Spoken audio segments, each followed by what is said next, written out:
ধন্যবাদ জানাই আজকের আমাদের সেই শুভ উদ্বোধন।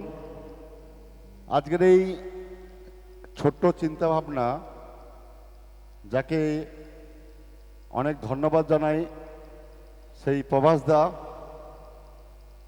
আমি এখনো ভাবতে পারছি না যে আজকের এরকম একটা ছোট্ট অনুষ্ঠানের মধ্যে প্রত্যেকে আনন্দ উপভোগ করছেন। সেই প্রভাস দাকে একটু মঞ্চে আসার জন্য অনুরোধ করছি। আর দিদিভাইয়ের কথা বলি, আমি কালকে রাত্রে ইউটিউব থেকে সার্চ করে দেখলাম যে উনি একজন আকাশ বাংলার শিল্পী, খুব সুন্দর গান করেন। আপনারা প্রত্যেকেই শুনেছেন আকাশ হাট। হ্যাঁ, তো এখন আমাদের চারখানা সিঙ্গার রয়েছে। আজকে সেই উজ্জ্বল প্যালেসের শুভ উদ্বোধন, তার জন্য আমি বিশেষ করে আজকের এই যে একটা মনোরম পরিবেশ বা সঙ্গীত সন্ধ্যা, তার জন্য আমি প্রভাসদাকে আন্তরিকভাবে ধন্যবাদ জানাচ্ছি। আজকের আমার আমন্ত্রিত প্রত্যেকটি ভালোবাসার মানুষকে আপনারা প্রত্যেকেই আমার মৌখিক নিমন্ত্রণ, যেখানে আমি একদিনের মধ্যে একটা কনসেপ্ট করে এই অনুষ্ঠানটিকে আজকে আয়োজন করেছি, সেখানে আপনারা প্রত্যেকে এসেছেন। আমি খুব গর্বিত ও আনন্দিত। তো দুটো কথা বলি, আজকের এই যে উজ্জ্বল প্যালেস, এর একটা চিন্তা ভাবনা রয়েছে। সেই চিন্তা ভাবনা আজকে আমাদের নামখানা ব্লক, যেখানে 7টা গ্রাম পঞ্চায়েত রয়েছে, আমি বেশি দূর যেতে চাইছি না। আমার এই নামখানা ব্লকের উপরে ডিপেন্ড করে দুটো কথা বলি। আজকের এই যে চিন্তা ভাবনা, যে উজ্জ্বল প্যালেস, সেই উজ্জ্বল প্যালেসের মধ্যে আপনারা প্রত্যেকেই দেখতে পাচ্ছেন বিভিন্ন রকম সিস্টেম, যেখানে আপনাদের অনুষ্ঠান করার জন্য যতটুকু, মনোরঞ্জন করার জন্য যতটুকু প্রেস, সেইটুকু রেখেছি।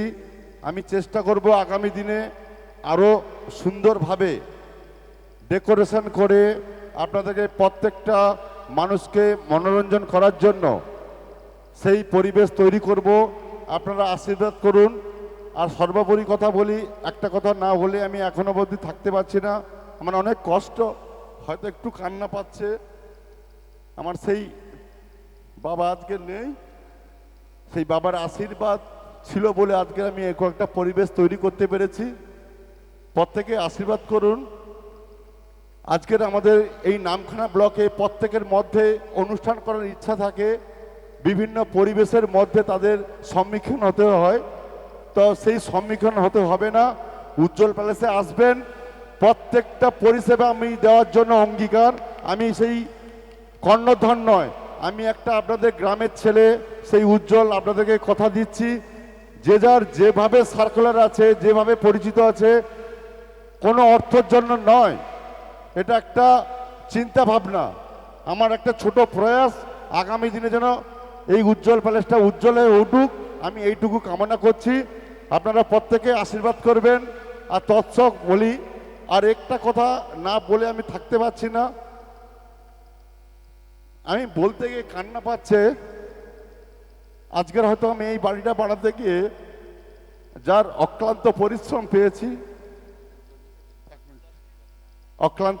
পেয়েছি, আপনারা হয়তো প্রত্যেকেই জানেন। আমার সঙ্গে যারা অনেকেই মিশেছেন, আমার সঙ্গে টাচে আছেন বা আমার অফিসে আসেন, বা আপনারা প্রত্যেকে জানেন আমি একটা নারায়ণপুর গ্রাম পঞ্চায়েতের সঙ্গে যুক্ত একটা এজেন্সি কাজ করি, বা আমার একটা বিল্ডার্স ব্যবসা ছিল, আমার প্রিভিয়াস একটা ইতিহাস আছে। কিন্তু সেই প্রেক্ষিতে একজন আমার একটা পরিচিত মানুষ ছিল, সেই সুকুমার গায়েন মহাশয়, তিনি আজ আমার মধ্যে নেই, যাকে আমি খুব আন্তরিকভাবে খুব ভালোবাসতাম। তিনি আমার 1 বছর আগে প্রয়াত হয়েছেন একটা টোটো অ্যাক্সিডেন্টে। তার আত্মকামনার জন্য আমি আজকে একটা ছোট্ট পরিবেশ করে এই অনুষ্ঠানটা করছি। আমার আজকের যে অনুষ্ঠানের উদ্বোধন হয়েছে, 7 তারিখে আমার অনুষ্ঠান শুরু হবে। আমি সেই অনুষ্ঠানের যতটুকু কিঞ্চিত ওনার পরিবার হাতে তুলে দেব। আর প্রত্যেকেই কামনা করুন, ওর আত্মার শান্তি কামনা করি। আর কিছু বলতে চাইছি না। সঙ্গীতা দিদিভাইকে অনেক ধন্যবাদ জানাই আমাদের প্রভাস মাইতিকে, আর ধন্যবাদ জানাই আমার অ্যাঙ্কার এমডিকে। আর প্রত্যেকে আনন্দ উপভোগ করুন। Thank you.